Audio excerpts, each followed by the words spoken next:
Puji Tuhan. Nah, malam hari ini adik-adik, walaupun lebih banyak kakak-kakak pengerja ya, tapi ada adik-adik, jadi saya menyebutnya sebagai rekan sekerja Allah, biar tengah-tengah ya.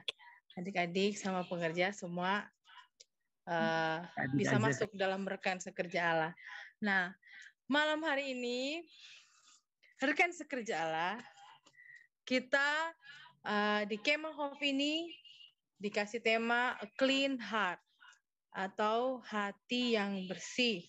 Tadi Kak Cornel sudah jelaskan, itu berhubungan dengan tema yang kemarin, di mana kita mencari dan menemukan tujuan hidup kita dan juga menemukan kelebihan atau potensi yang unggul dalam kehidupan kita. Oke, kita mulai.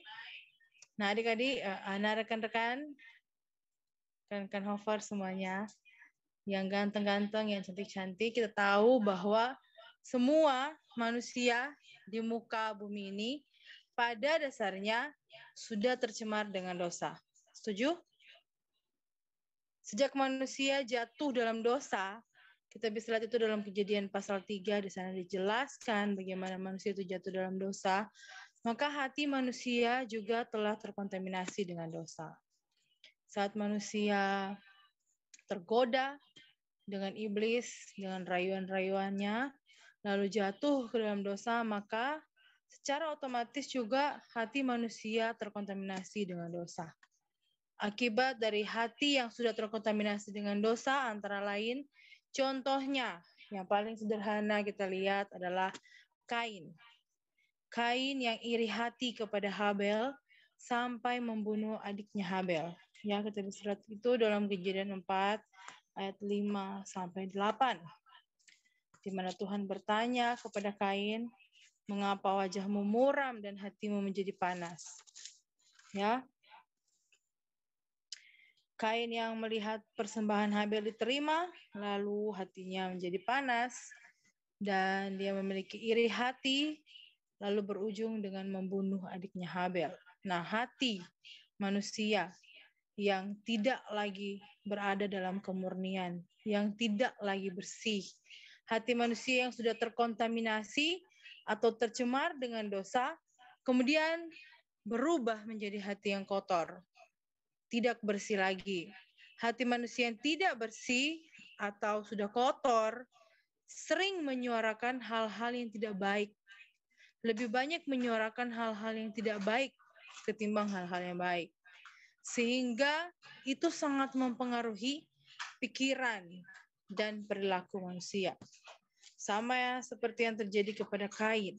Ya, pada saat dia melihat persembahan Habel diterima oleh Tuhan dan persembahannya tidak, lalu hatinya mulai menyuarakan hal-hal yang tidak baik. Dan akibatnya kita bisa melihat saat Kain tidak bisa mengendalikan suara hatinya, maka dia melakukan pembunuhan. Ada dampak dalam perilakunya dia, dalam cara dia mengambil keputusan. Ya, berdampak bagi pikirannya, lalu kemudian itu terlihat dalam perilakunya. Nah, itulah hati manusia. Ya, jika hati tidak bersih, maka hati itu akan menyuarakan hal-hal yang tidak baik.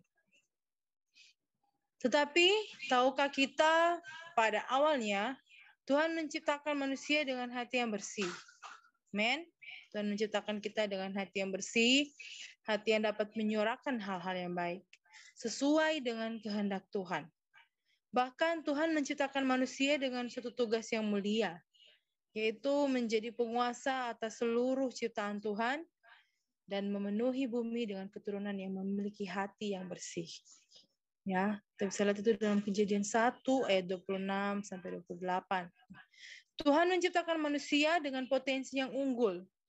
Sebenarnya Tuhan itu menciptakan manusia dengan potensi yang unggul, karena kalau kita baca dalam Kejadian 1 ayat 26 sampai 28, Tuhan menciptakan manusia serupa dengan gambarnya, lalu Tuhan berkata, "Kuasailah bumi kuasai burung-burung di udara, ikan-ikan di laut, ya seluruh ciptaan Tuhan, manusia dikasih tugas untuk menguasai.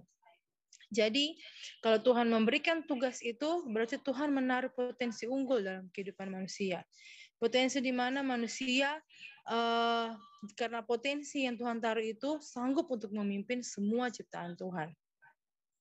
Ya, tetapi kita melihat di sini bukan hanya potensi unggul yang Tuhan taruh dalam kehidupan manusia, juga ada tujuan yang mulia. Ya, tujuan yang mulia. Tetapi semua potensi dan tujuan tidak dapat kita temukan dengan keadaan hati yang kotor. Ya, karena hati yang kotor selalu menyuarakan hal-hal yang tidak baik. Sulit untuk melihat apa yang menjadi kehendak Allah. Sulit untuk mengetahui apa yang menjadi keinginannya Tuhan.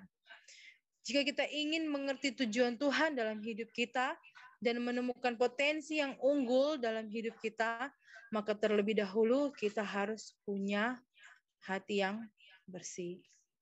Ya, hati yang bersih itu sangat penting dalam kehidupan kita untuk kita mengerti apa potensi unggul yang Tuhan taruh dalam hidup kita. Untuk kita mengerti apa tujuan Tuhan secara pribadi menciptakan kita. Ya, dan kita hanya bisa melihat itu dengan jelas. Ya, ketika kita memiliki hati yang bersih. Hati yang menyuarakan hal-hal yang baik, hati yang peka dengan kebenaran firman Tuhan, hati yang peka dengan suara Tuhan. Ya.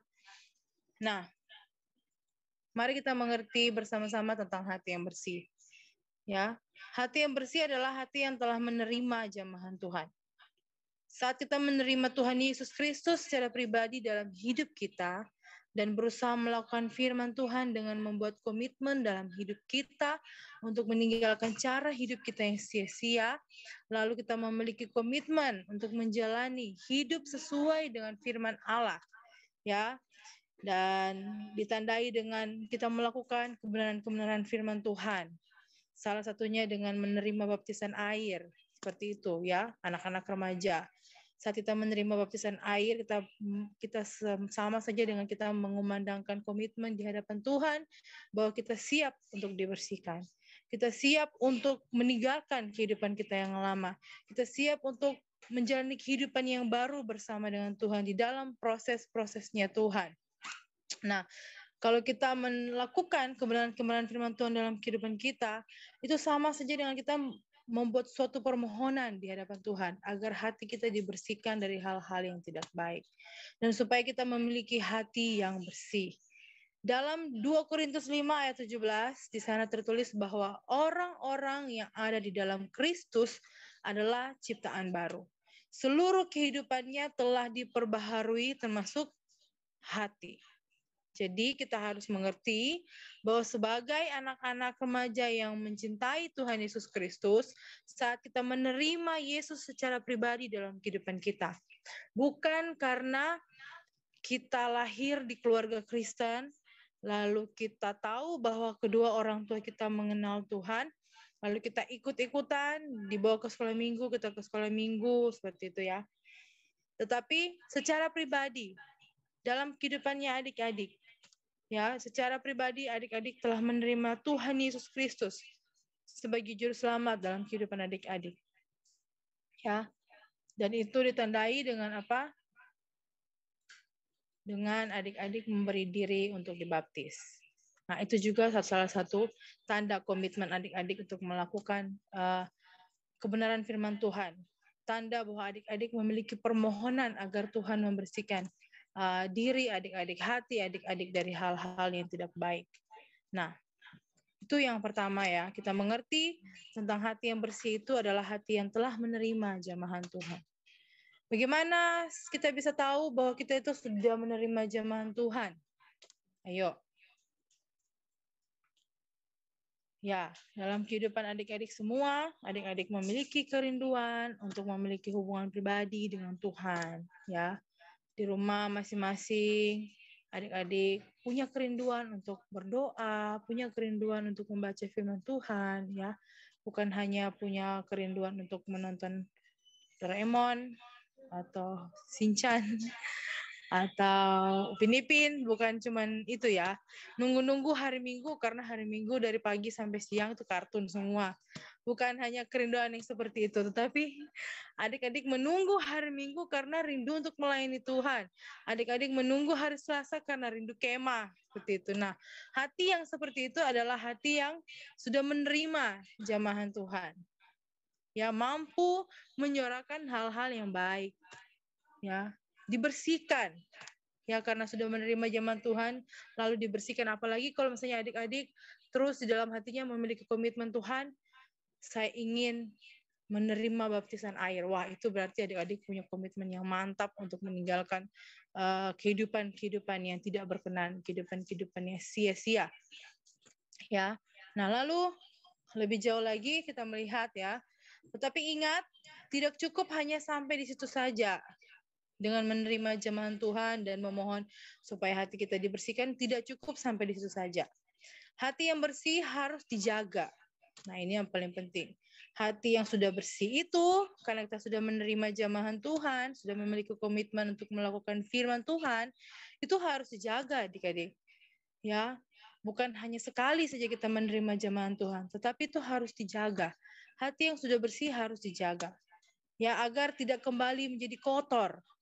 Ya, dalam Amsal 4 ayat 23, ya Amsal 4 ayat 23, Kakak akan bacakan. Amsal 4 ayat 23. Jagalah hatimu dengan segala kewaspadaan, karena dari situlah terpancar kehidupan. Firman Tuhan menasihatkan kita harus menjaga hati kita dengan segala kewaspadaan. Selalu waspada. Ya, hati yang sudah bersih perlu dijaga dengan segala kewaspadaan. Karena firman Tuhan menasihati bahwa dari situlah, dari hati terpancar kehidupan. Dari hati yang bersih itu terpancar kehidupan. Ya, jadi kita perlu untuk waspada. Waspada adik-adik. Ya, jangan kita hanya waspada pada saat taruhan sama teman, misalnya bola kaki, cowok-cowok. Waspada malam-malam harus terjaga mata sampai begini. 10 watt ya. Kenapa? Mau lihat siapa yang menang. Bukan waspada yang seperti itu adik-adik ya. Atau aku waspada setiap saat memelototi WA pacar saya, online atau enggak. Karena kalau dia online terus nggak ngechat sama saya, berarti ada yang lain. Nah, bukan seperti itu. Kalau itu namanya posesif ya, bukan waspada yang seperti itu yang Kakak maksudkan. Tetapi kita waspada dalam menjaga hati kita agar tidak kembali kotor oleh dosa. Ya, adik-adik, kita tahu bersama saat Tuhan sudah menjamah kehidupan kita, lalu hati kita telah menjadi bersih, dan kita memiliki komitmen untuk melakukan kebenaran firman Tuhan, iblis juga tidak berhenti untuk menggoda kita agar hati kita kembali kotor. Ya, apa saja yang bisa mengotori hati kita? Dosa-dosa. Ya, dosa itu adalah hal yang paling utama yang dapat mengotori hati kita. Ya. Jangan menyimpan iri hati, jangan menyimpan kesombongan di dalam hati, ya. Jangan menyimpan hal-hal yang tidak baik di dalam hati. Tetapi simpanlah firman Tuhan di dalam hati kita. Amin. Supaya hati itu tetap terjaga kebersihannya. Ya, kalau lihat teman-teman yang di sekolah ada yang memamerkan ini dan itu lebih baik daripada yang kita punya.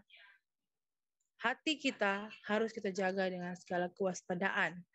Kita mengerti bahwa firman Tuhan katakan jangan iri hati, jangan panas hati, maka kita menjaganya. Menjaga itu dengan segala kewaspadaan. Nah, bagaimana cara kita menjaga hati tetap bersih? Katakan tadi di dalam Amsal 4:23 harus menjaga hati dengan segala kewaspadaan. Karena dari situ terpancar kehidupan. Nah, lalu kita ingin mencari tahu bagaimana menjaga hati tetap bersih. Ya, yang pertama dalam Mazmur 51 ayat yang ke-12, menjaganya dengan doa. Kalau kita melihat Daud adalah raja yang selalu berdoa dan memohon kepada Tuhan agar diberikan hati yang bersih. Ya, Daud walaupun dia adalah seorang raja, ya, memiliki segalanya, tapi dia tahu bahwa dia butuh Tuhan membersihkan hatinya. Dia selalu menjaganya dengan cara berdoa, menaikkan permohonan di hadapan Tuhan, agar Tuhan memberikan hati yang bersih. Ingat bahwa hati yang bersih mampu melihat potensi yang unggul yang Tuhan taruh dalam kehidupan kita. Dan hati yang bersih itu mampu melihat dengan jernih apa tujuan dalam kehidupan kita yang Tuhan taruh. Ya, jadi kita harus selalu melangkah dengan hati yang bersih dalam kehidupan ini. Saat hati kita menjadi kotor, terkontaminasi dengan dosa, maka kita akan kehilangan arah. Kita akan melihat tujuan dan potensi yang Tuhan taruh dalam kehidupan kita kabur di hadapan kita. Dan itu membuat kita untuk bisa saja salah mengambil keputusan dalam kehidupan ini. Bisa saja salah mengambil langkah dalam kehidupan ini. Yaitu sebabnya kita hati kita dengan selalu waspada di dalam doa. Seperti Daud yang selalu berdoa dan memohon kepada Tuhan agar diberikan hati yang bersih. Nah, waspada di dalam jam-jam doa pribadi kepada Tuhan. Jangan cuman waspada dalam memantau Facebook pacar. Atau waspada dalam mengintai pacar. Wow. Nah, adik-adik ya ingat baik adalah jam doa pribadi. Ya. Walaupun adik-adik masih remaja, ya rekan-rekan semua, Hogwarts masih remaja, tetapi kalau rekan-rekan memiliki jam-jam pribadi, doa-doa pribadi dengan Tuhan, itu akan lebih baik.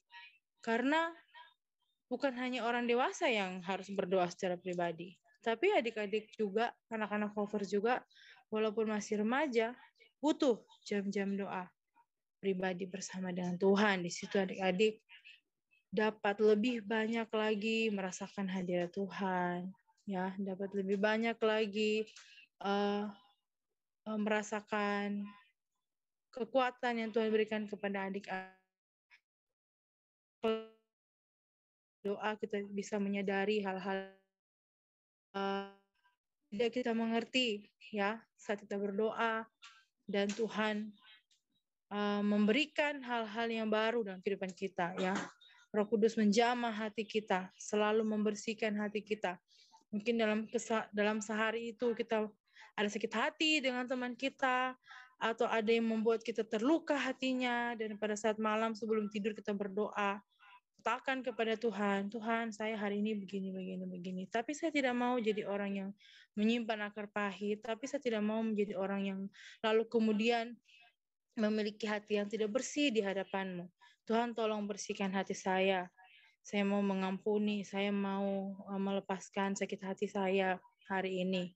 Nah, pasti Tuhan akan memberikan kemampuan kepada kita untuk kita membuang semua sampah-sampah itu agar tidak mengotori hati kita. Tapi perlu kita tahu bahwa semua sampah yang ada di dalam hati kita itu dari perilaku-perilaku yang kita terima dari orang-orang, atau mungkin kejadian-kejadian yang membuat hati kita menjadi sedih, dan mungkin muncul akar pahit atau iri hati di dalam hati, kita tidak mampu untuk membersihkannya dengan kemampuan kita. Tapi kita mampu membersihkannya ketika kita tahu bahwa Tuhan itu dalam hadiratnya, Dia menjamah kehidupan kita dan memperbaiki dan membersihkan hati kita. Datang kepada Tuhan sama seperti Daud, ya. Daud ini dia beberapa kali jatuh dalam dosa.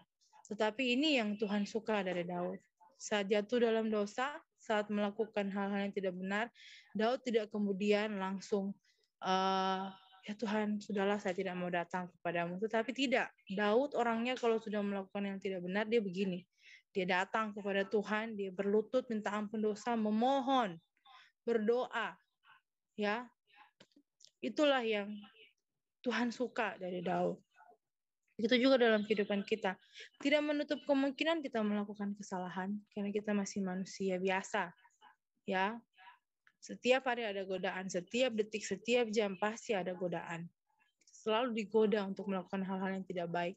Hati kita selalu digoda untuk melakukan hal yang tidak baik. Tapi kalau kita datang kepada Tuhan, berdoa, memohon agar Tuhan memberikan hati yang bersih, maka pasti Tuhan akan menjawab. Karena itu adalah hal yang baik. Ya, karena itu adalah kehendak Tuhan. Tuhan rindu kita memiliki hati yang bersih, agar kita mengerti apa yang menjadi tujuan dan potensi Tuhan yang Tuhan taruh dalam kehidupan kita. Nah, yang kedua, bagaimana menjaga hati tetap bersih? Menjaga waspada di dalam firman Tuhan, menjaga dengan firman Tuhan. Ya, 2 Timotius 3 ayat 16 dikatakan di sana bahwa firman itu berguna untuk mendidik kita, mengajar, memperbaiki kesalahan, ya. Jadi di dalam firman Tuhan ini kita bisa mempelajari banyak hal. Kalau ada hal-hal yang adik-adik baca di rumah, rekan-rekan baca di rumah terus tidak mengerti dengan jalan ceritanya, bisa ditanyakan kepada kakak-kakak pembina yang ada. Kak, saya membaca ini tapi saya tidak mengerti. Bagaimana Kak? Coba tolong jelaskan. Tapi yang paling penting adalah kita mencintai firman Tuhan. Menaruh firman Tuhan itu untuk menjadi penjaga dalam hati kita.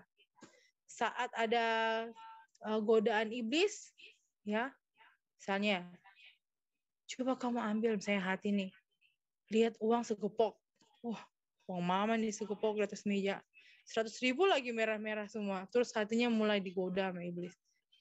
Itu uang sekepok, kamu kan butuh pulsa, mama pelit lagi, gak pernah ngasih pulsa, udah comot aja satu. Terus karena hati kita dijaga dengan firman Tuhan, nanti ada hal-hal yang baik. Karena kita sering membaca firman Tuhan, lalu diingatkan oleh Tuhan. Ingat 10 hukum Taurat anakku, jangan mencuri. Nah, gak jadi dia nyuri, udah ingat, kan udah pernah baca jangan mencuri. Jadi kita karena ada firman Tuhan yang kita tahu, itu kemudian hati kita kemudian yang dibersihkan oleh firman Tuhan menyuarakan hal-hal yang baik. Ya, firman Tuhan itu disuarakan oleh hati kita. Misalnya kita lagi patah hati. Aduh, saya patah hati nih. Pacar saya tinggalin, selingkuh lagi. So saya mau dendam sama dia seumur hidup, dendam kesumat sampai mati gitu. Tapi firman Tuhan lagi mulai bersuara di dalam hati kita. Hati-hati, jaga hatimu dengan segala kewaspadaan, karena dari situ terpancar kehidupan. Gak jadi lagi kita dendam, terjaga hati kita. Ada hal-hal baik yang disuarakan oleh hati kita. Kenapa? Karena dijaga oleh firman Tuhan. Firman Tuhan yang menjadi penjaga dalam hati kita. Nah, oleh sebab itu firman Tuhan ini yang menjaga hati kita akan membantu kita untuk menemukan potensi yang unggul dalam kehidupan kita. Dan lalu firman Tuhan yang menjaga hati kita ini pun akan mengarahkan kita kepada tujuan Tuhan secara pribadi dalam kehidupan kita. Nah, lalu yang ketiga, bagaimana menjaga hati tetap bersih? Yaitu mintalah tuntunan Roh Kudus. Karena Roh Kudus adalah penolong dalam kehidupan kita. Amin. Dan Yohanes 14 ayat 16 sampai 17, kita bisa melihat di sana firman Tuhan menjelaskan bahwa Roh Kudus itu adalah penghibur dan penolong dalam kehidupan kita. Saat kita mulai merasakan sulit untuk mengerti firman Tuhan, mulai merasakan sulit untuk menjaga hati kita, maka kita minta Roh Kudus untuk menjadi penjaga dalam hati kita. Roh Kudus itu yang membuat firman Tuhan yang tadinya hanya tulisan, lalu kemudian itu menjadi rema dalam kita. Artinya Roh Kudus itu yang tadinya hanya tulisan kita baca seperti ini, firman Tuhan itu tadinya cuma tulisan yang kita baca seperti ini, lalu dengan Roh Kudus itu dihidupkan dalam hidup kita. Seperti itu. Yang tadinya kita merasakan bahwa kita sendirian, tapi saat kita berdoa dan hadirat Tuhan ada, Roh Kudus menjamah seluruh kehidupan kita, maka kita mendapatkan kekuatan yang baru. Sebab Roh Kudus itu adalah penghibur dan penolong dalam kehidupan kita. Jadi 3 hal ini yang perlu kita jaga ya untuk tetap selalu ada supaya hati kita tetap bersih, yaitu yang pertama menjaga dengan doa, mohon kepada Tuhan supaya Tuhan selalu membersihkan hati kita. Firman Tuhan itu harus selalu ada sebagai penjaga dalam hati kita untuk memfilter hal-hal yang tidak baik. Lalu yang ketiga, undang Roh Kudus agar selalu ada dalam hatimu. Minta tuntunan Roh Kudus, karena Roh Kudus itu adalah penghibur dan penolong dalam kehidupan kita. Sebagai manusia yang penuh dengan kekurangan, akan sangat sulit untuk menjaga hati kita dengan kekuatan kita sendiri. Tetapi dengan tuntunan Roh Kudus, dengan firman Tuhan, dan hubungan yang baik dengan Tuhan di dalam doa, maka kita mampu untuk menjaga hati kita tetap bersih.